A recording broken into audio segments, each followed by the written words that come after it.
Police Commissioner Dr. Kevin Blake continues to laud the men and women of the police force for their efforts in keeping murders down.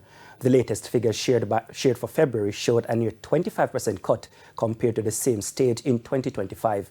Now, speaking at the commissioning ceremony for new justices of the peace in St. Andrew today, Dr. Blake says despite the downward trajectory, now is not the time for the police to become complacent. Through sustained effort, strategic policing, and national cooperation, we are seeing real, measurable reductions in serious crimes. Murders are down, gang activity is disrupted, communities that once felt abandoned are beginning to breathe again.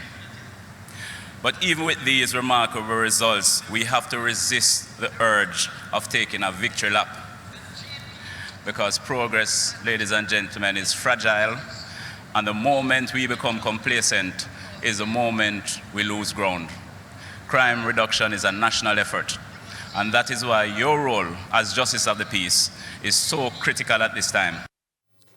In the meantime, Justice Minister Delroy Chuck reminded the 148 newly commissioned Justices of the Peace of their role in crime fighting in Jamaica. To live peacefully, they must learn how to treat one another with civility, with dignity, and you're the ones who must assist them in accessing justice services.